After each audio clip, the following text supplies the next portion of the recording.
Today's training plan has me down for a 1 hour max effort session, and so I thought, why not have a go at trying to beat the 1 hour time up the Alpe Du Zwift. My previous best is just slightly over the hour. With my numbers around about the same now as they were at that time, I'm hopeful that I'd be able to squeeze just underneath. So first thing, log into Zwift, select the tour of fire and ice route. This will give us a nice little warm up before we start the climb on the Alpe Du Zwift. Next thing I do is I change my trainer difficulty setting from the 100% to about 50%.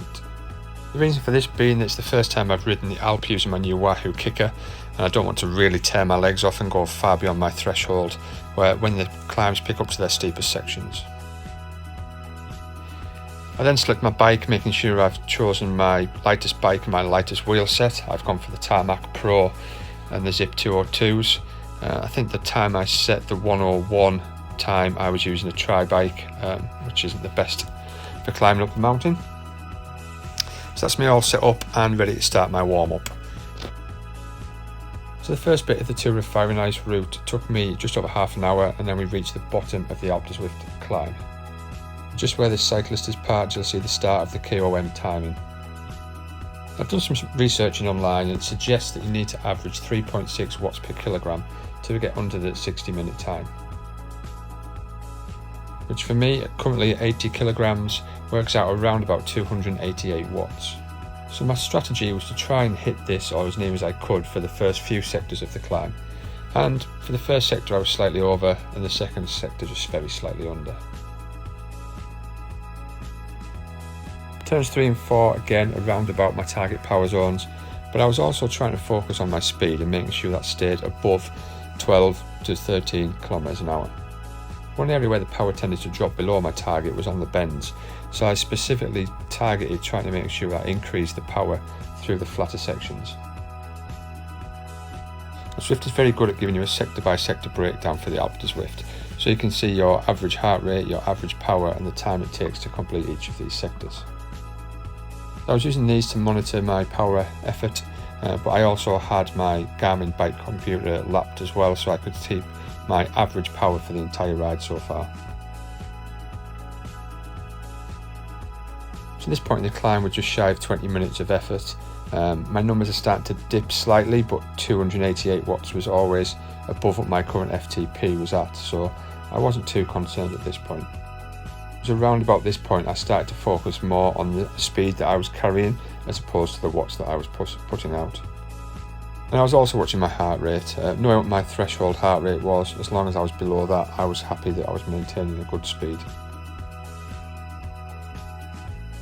So now we're getting to about 35 minutes of climbing, and it was at this point I was really starting to have a low, and even thinking about just quitting the effort and stopping the ride, turning down the mountain and coming back down again. And to be quite honest, I almost did. I think the only thing that kept me going was the fact that I was into single digits of sectors remaining. I'm not sure why, but that point just seemed to have a psychological effect on me and made me keep going. Right at the very start of my session, Zwift had given me a power up of the lightweight feather, and I was intending on using this right towards the very end of the climb when my legs were at the tiredest. But at this point in the climb I was having a real lull.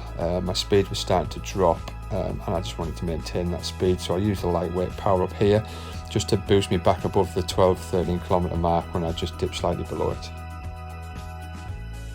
Not sure what it was, but pretty soon after that I seemed to get a bit of a second wind, which pushed me on towards the finish. And although I was getting closer to the finish, at this point I was not quite sure whether I was going to get under that hour or be slightly over it still. I thought I was going to be inside the hour, but with the state of fatigue I was in, I was constantly calculating, recalculating and doubting myself. So at this point there's 2 sectors left listed on the left hand side.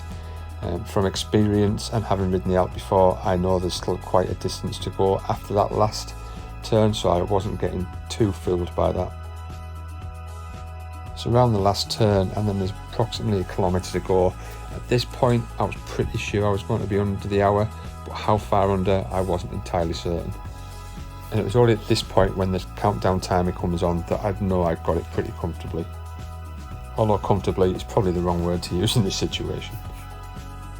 The last few metres of the ride, I was actually surprised at how far under the hour I was. I thought it would be a lot closer than that. I think the bike and wheel choice made a huge difference over to the times of last time I did the climb. Time was 55:15, which is about 6 minutes off my previous best, and an average of 279 watts, which works out at about 3.48, 3.49 watts per kilogram, which surprised me slightly because I was expecting to need to be around about 3.6 watts per kilogram, but 279 is pretty much bang on my current FTP, so pretty happy with that. And once you get yourself to the top of the Alp, everybody knows you've got to take the free ride back down to the bottom before you end your ride. Thanks for watching, and as always, if you've got any questions or want any advice, please drop a note in the comments below.